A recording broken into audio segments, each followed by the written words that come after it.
There we go. There we go. Hey, Night Sirius, how you doing, man? Hey, Kexi. Howdy, howdy, howdy. So, how's the capture for you guys? Is it a little, like, touchy, glitchy, iffy? THG Time Rips, thank you for the auto host. No way. Hey, Silent Protocol. No way, I'm finally streaming tonight. Yeah, man. It's 11:58 p.m. and you just made my night. Thanks, man. All right. Well, we'll try to tear through this story because it's a long one. Oh, I'm not wearing my my uniform. The mic sounds a little funny. Dang it.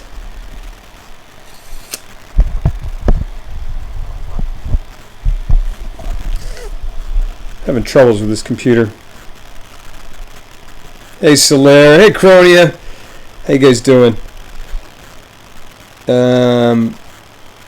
Yeah.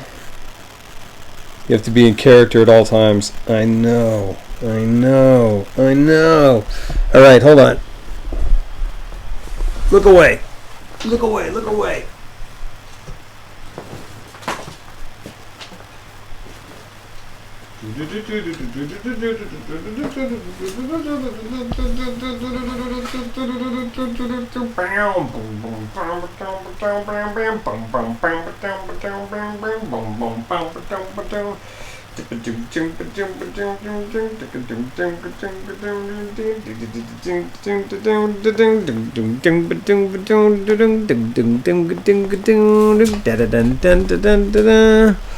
What kind of camera quality did I walk into? Hello.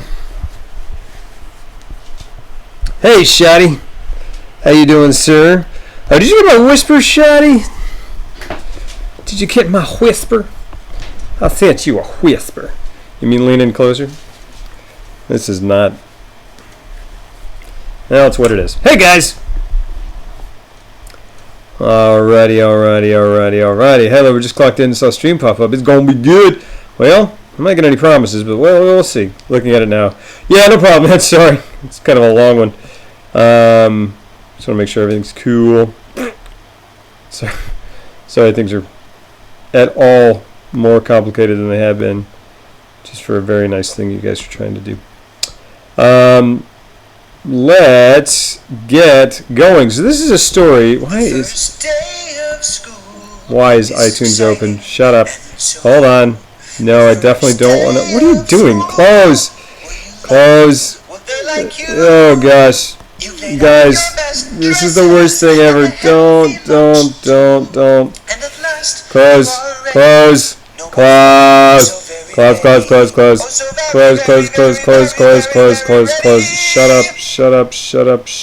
up. Oh gosh. Oh my gosh. That was a disaster.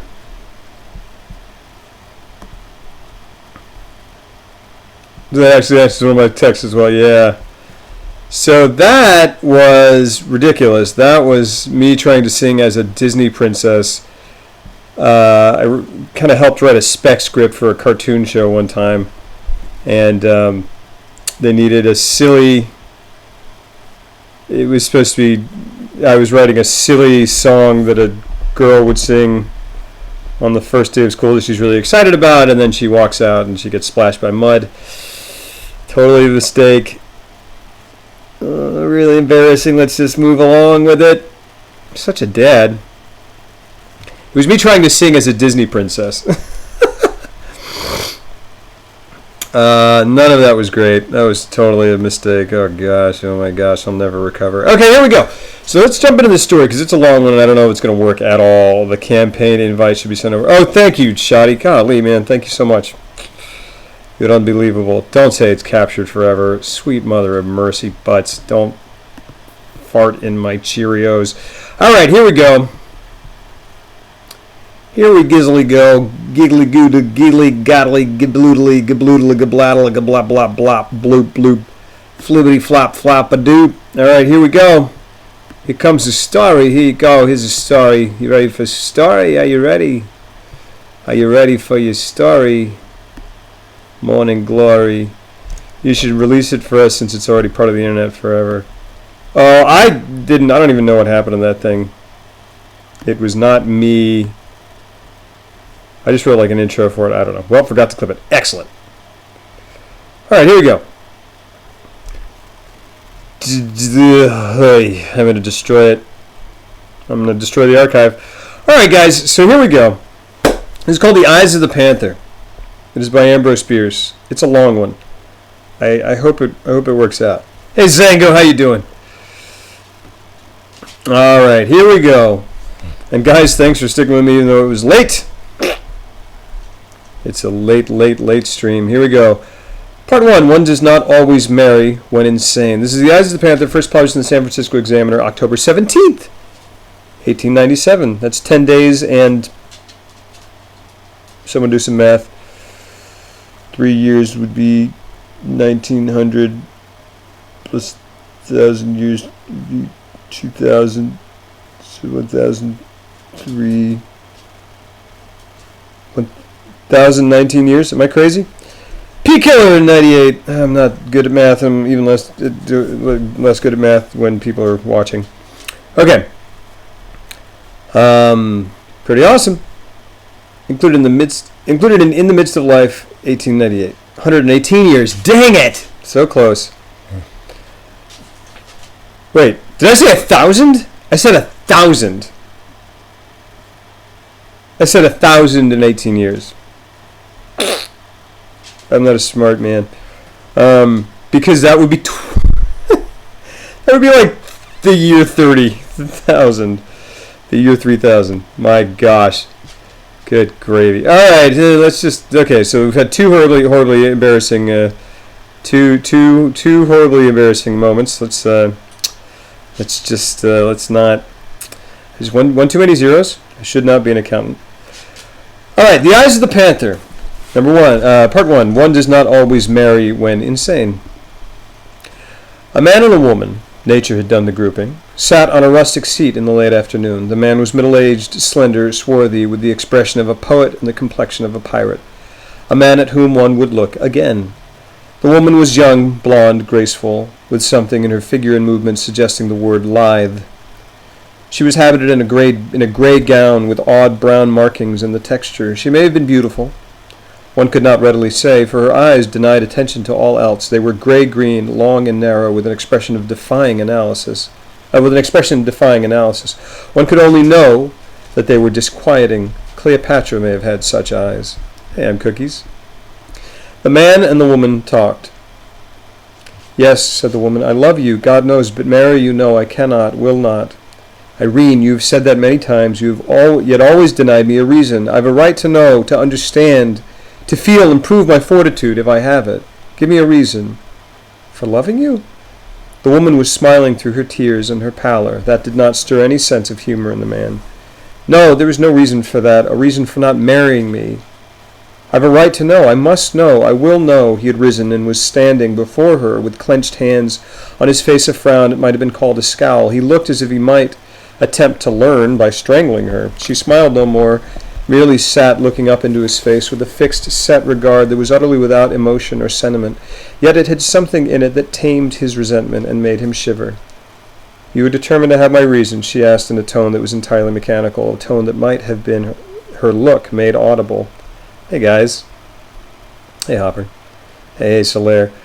You would determine, if you please, if I'm not asking too much. Apparently this Lord of Creation was yielding some part of his dominion over his co-creature. Very well, you shall know. I am insane. The man started, then looked incredulous, and was conscious that he ought to be amused. But again the sense of humor failed him in his need, and despite his belief... failed him in his need, and despite his disbelief, he was profoundly disturbed by that which he did not believe. Between our convictions and our feelings there is no good understanding. That is what the physicians would say, the woman continued, if they knew. I might myself prefer to call it a case of possession. Sit down and hear what I have to say.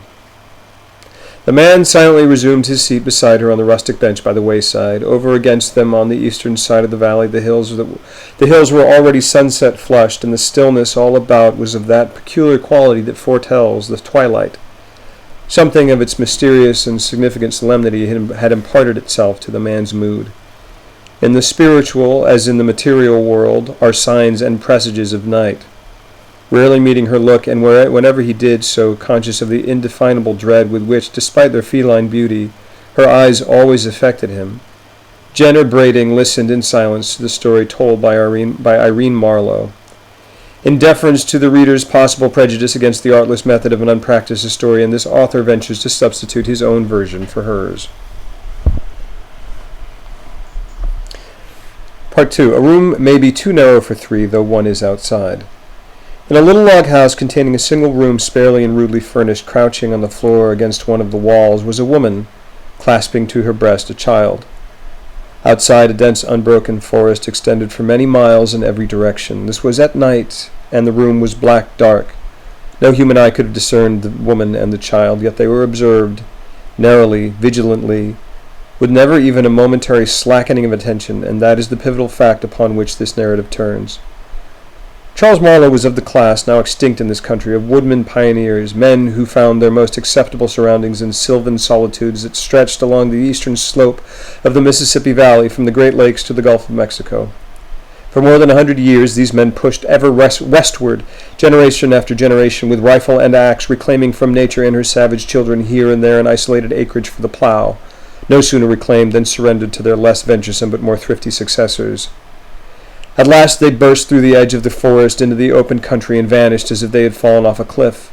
The woodman pioneers no more, the pioneer of the plains. He whose easy task it was to subdue for occupancy 2/3 of the country in a single generation is another and inferior creation. With Charles Marlowe in the wilderness, sharing the dangers, hardships, and privations of that strange, unprofitable life, where his wife and child, to whom, in the manner of his class, in which the domestic virtues were a religion, he was passionately attached. The woman was still young enough to be comely, new enough to the awful isolation of her lot, to be cheerful. By withholding the large capacity for happiness which the simple satisfactions of the forest life could not have filled, heaven had dealt honorably with her. In her light household tasks, her child, her husband, and her few foolish books, she found abundant provisions for her needs. Hey, Mr. Fireaxe. One morning in midsummer, Marlowe took down his rifle from the wooden hooks on the wall and signified his intention of getting game. "We've meat enough," said the wife. "Please don't go out today. I dreamed last night, such a dreadful thing, I cannot recollect it, but I'm almost sure that it will come to pass if you go out." It is painful to confess that Marlowe received this solemn statement with less of gravity than was due to the mysterious nature of the calamity foreshadowed. In truth, he laughed. "Try to remember," he said. "Maybe you dreamed that baby had lost the power of speech." The conjecture was obviously suggested by the fact that baby, clinging to the fringe of his hunting coat with all her 10 pudgy thumbs, was at that moment uttering her sense of the situation in a series of exultant goo-goos inspired by sight of her father's raccoon-skin cap. The woman yielded, lacking the gift of humor she could not hold out against his kindly badinage. So, with a kiss for the mother and a kiss for the child, he left the house and closed the door upon his happiness forever. At nightfall he had not returned. The woman prepared supper and waited. Then she put baby to bed and sang softly to her until she slept. By this time the fire on the hearth at which she had cooked supper had burned out, and the room was lighted by a single candle. This she afterward placed in the open window as a sign and welcome to the hunter if he should approach from that side. She had thoughtfully closed and barred the door against such wild animals as might prefer it to an open window. Of the habits of beasts of prey in entering a house uninvited she was not advised, though, with true female prevision, she may have considered the possibility of their entrance by way of the chimney. As the night wore on, she became not less anxious, but more drowsy, and at last rested her arms upon the bed by the child and her head upon the arms. The candle in the window burned down to the socket, sputtered and flared a moment, and went out unobserved, for the woman slept and dreamed. In her dreams she sat beside the cradle of her second child. The first one was dead. The father was dead. The home in the forest was lost, and the dwelling in which she lived was unfamiliar. There were heavy oaken doors, always closed, and outside the windows, fastened into the thick stone walls, were iron bars. Obviously, so she thought, a provision against Indians.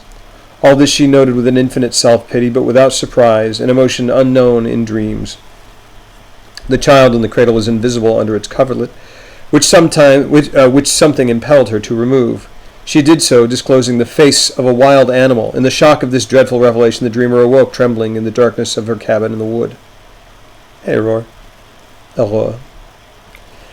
As a sense of her actual surroundings came slowly back to her, she felt for the child that was not a dream, and assured herself by its breathing that all was well with it, nor could she forbear to pass a hand lightly across its face. Then, moved by some impulse for which she probably could not have accounted, she rose and took the sleeping babe in her arms, holding it close against her breast. The head of the child's cot was against the wall, to which the woman now turned her back as she stood. Lifting her eyes, she saw two bright objects, starring the darkness with a reddish-green glow. She took them to be two coals on the hearth, but with her returning sense of direction came the disquieting consciousness that they were not in that quarter of the room. Moreover, were too high, being nearly at the level of the eyes of her own eyes, for these were the eyes of a panther.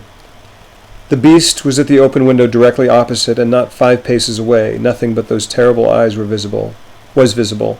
But in the dreadful tumult of her feelings, as the situation disclosed itself to her understanding, "Oh, Aurora! I'm sorry." Nothing but those terrible eyes was visible, but in the dreadful tumult of her feelings, as the situation disclosed itself to her understanding, she somehow knew that the animal was standing on its hinder feet, supporting itself with its paws on the window ledge. That signified a malign interest, not the mere gratification of an indolent curiosity. The consciousness of the attitude was an added horror, accentuating the menace of those awful eyes in whose steadfast fire her strength and courage were alike consumed.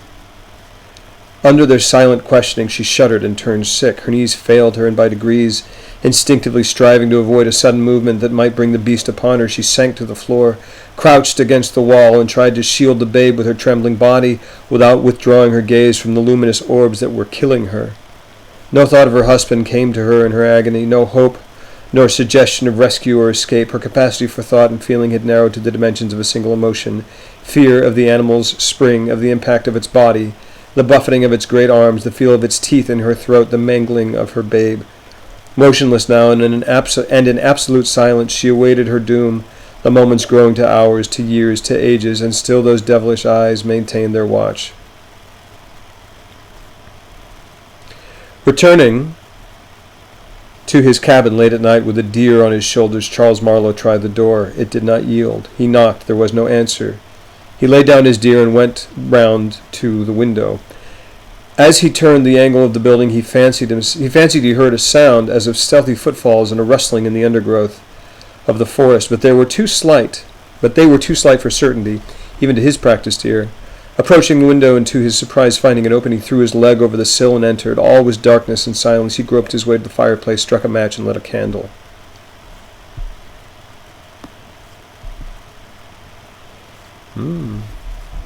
Interesting, Tornado.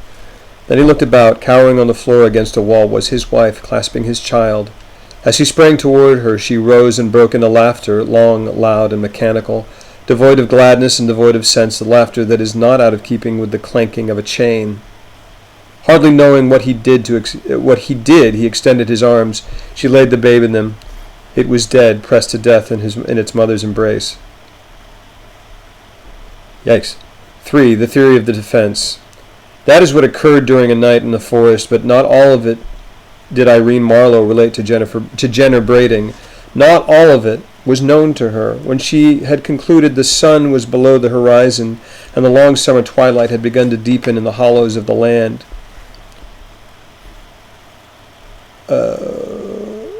for some moments Brading was silent, expecting the narrative to be carried forward to some definite connection with the conversation introducing it, but the narrator was as silent as he, her face averted, her hands clasping and unclasping themselves as they lay in her lap with a singular suggestion of an activity independent of her will.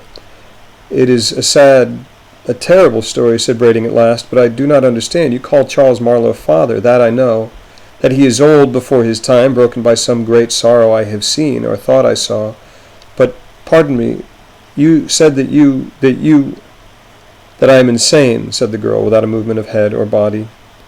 "But, Irene, you say, please, dear, do not look away from me. You say that the child was dead, not demented." "Yes, that one. I am the second. I was born 3 months after that night, my mother being mercifully permitted to lay down her life in giving me mine." Brading was again silent. He was a trifle dazed and could not at once think of the right thing to say. Her face was still turned away. In his embarrassment he reached impulsively toward the hands that lay closing and unclosing in her lap, but something, he could not have said what, restrained him. He then remembered vaguely that he had never altogether cared to take her hand. "It is likely," she resumed, "that a person born under such circumstances is like others. What is what you call sane?" Brading did not reply. He was preoccupied with a new thought that was taking shape in his mind, what a scientist would have called an hypothesis, a detective, a theory. It might throw an added light, albeit a lurid one, upon such doubt of her sanity as her own assertion that had not dispelled. As her own assertion had not dispelled. Brading, the country was still new, and outside the villages sparsely populated. The professional hunter was still a familiar figure, and among his trophies were heads and pelts of the larger kinds of game. Tales variously credible of nocturnal meetings with savage animals in lonely roads were sometimes current, passed through the customary stages of growth and decay, and were forgotten. A recent addition to these popular apocrypha, originating apparently by spontaneous generation in several households, was of a panther, which had frightened some of their members by looking in at windows by night. The yarn had caused its little ripple of excitement, had even attained to the distinction of a place in the local newspaper, but Brading had given it no attention. Its likeness to the story to which he had just listened now impressed him as perhaps more than accidental. Was it not possible that the one story he had suggested the other, that finding congenial conditions in a morbid mind and a fertile fancy, it had grown to the tragic tale that he had heard?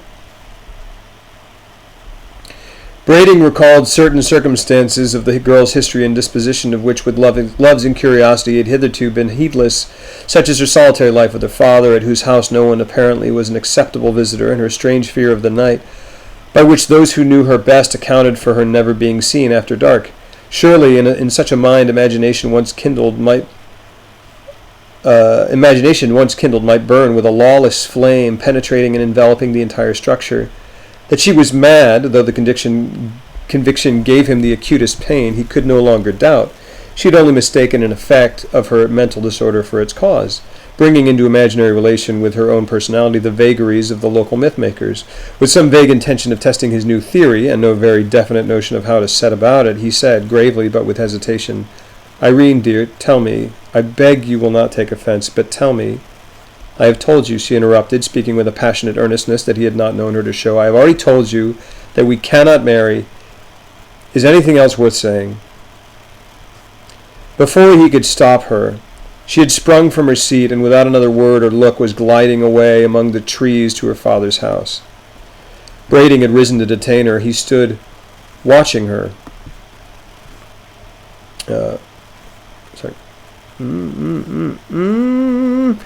Stood watching her in silence until she had vanished in the gloom. Suddenly he started as if he had been shot. His face took on an expression of amazement and alarm. In one of the black shadows into which she had disappeared, he had caught a quick, brief glimpse of shining eyes. For an instant he was dazed and irresolute. Then he dashed into the wood after her, shouting, "Irene, Irene, look out! The panther! The panther!"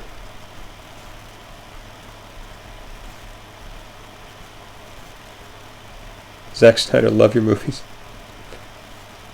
Hard in the paint? Good story. So many new... Oh, was Ragjar working? Oh my gosh, he's not working for me, dang it.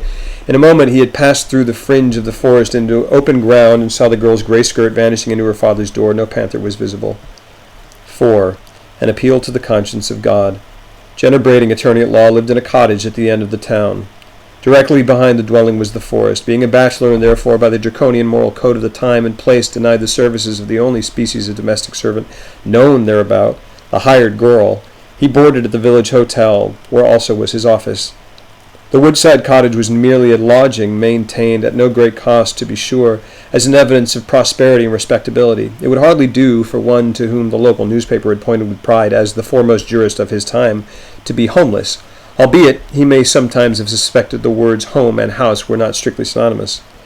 Indeed, his consciousness of the disparity and his will to harmonize it were matters of logical inference, for it was generally reported that soon after the cottage was built, its owner had made a futile venture in the direction of marriage, had in truth gone so far as to be rejected by the beautiful but eccentric daughter of old man Marlowe, the recluse.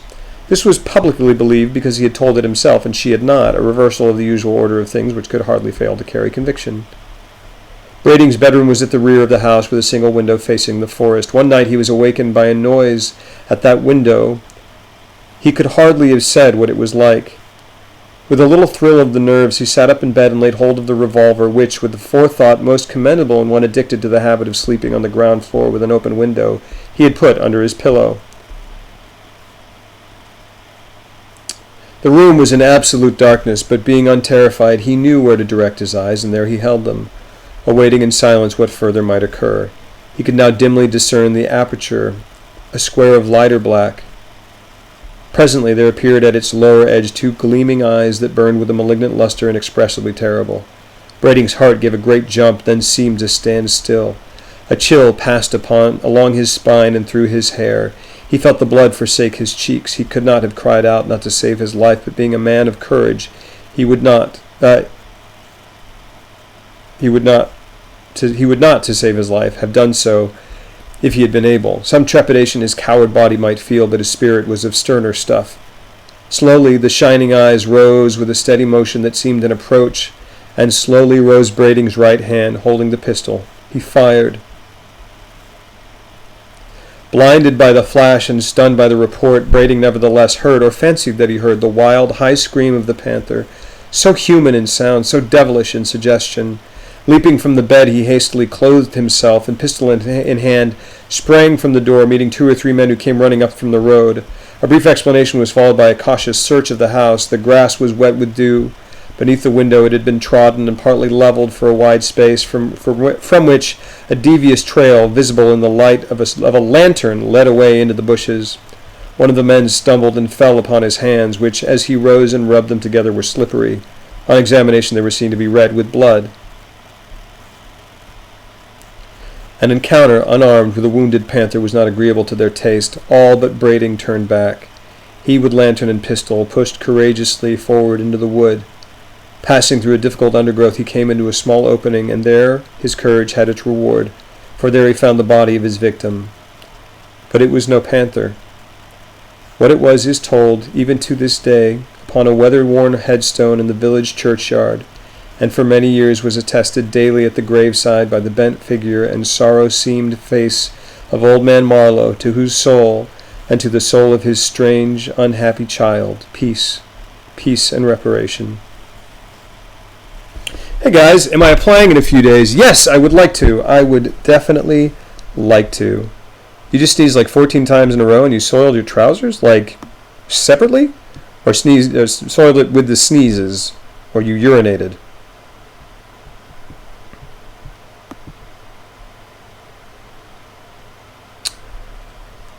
My on-stream chat. No, I do. The thing is, I'm using Firefox because frickin' Chrome for some reason isn't working. What was that? I'm getting sounds. What are those sounds? What was that? Gibbling? Oh. No? No? Something said something. Don't read chat. ONS Law. Yeah, ONS Law doesn't work. You saying I look like Zack Snyder? Heart in the paint? I like your name, dude. So does this mean no alien isolation? No, this absolutely means alien isolation. Yeah, baby.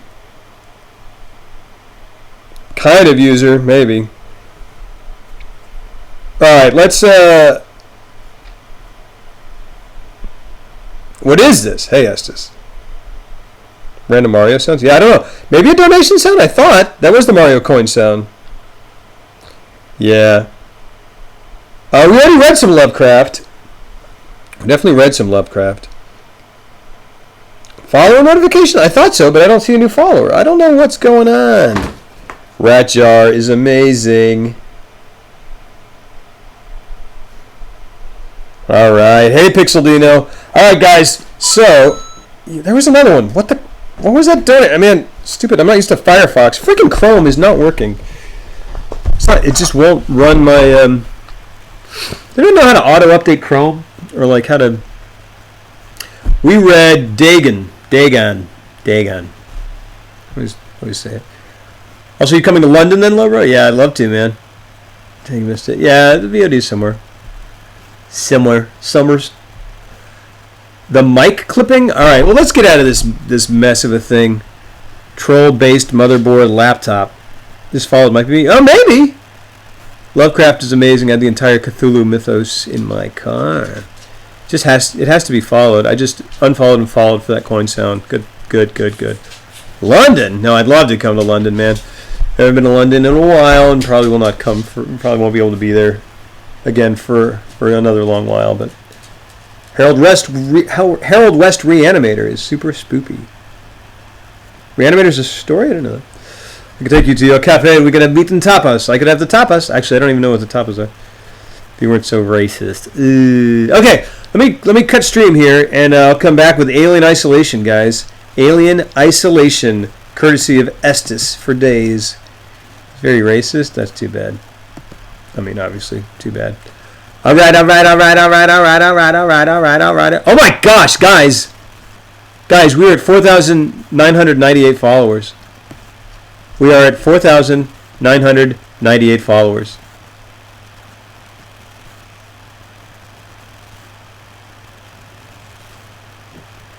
Wow. Alien Isolation, baby. Estes Flash strengthened. Spoopy Space was about to be Dead Space. No, Spoopy Space was Dead Space. It's just an old title. Spoopy Space was Dead Space yesterday. Alright. Well, we'll get ready to say Son of a Motherless a lot. Oh, yeah? Because I'm just going to get freaked out. Don't get your alternate instead of distracting Lobro. Let's play the game instead of... Yeah. Also get ready to pee-pee your pants. I'm ready. Should we play in the dark? I'm so excited. I'm so excited about playing an Alien game. Ooh, baby. Alright. Alright. I will get ready to pee-pee my pants. Alright, guys. I'm going to cut stream, and I will be back. I'm going to try to re-download Chrome or something, because that way I can get all my... Wait. I can get my Franker Face Z emotes, especially if they're working. Gosh darn it. This will be fun, and 1,000% turn off those lights, boy. Alright, see you guys in a second. Thank you for being here. Here, we are cutting the strimmel.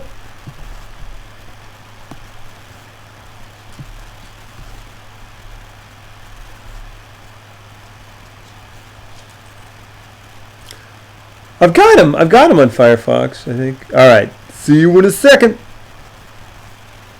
Oh, one more thing. What do you call a dog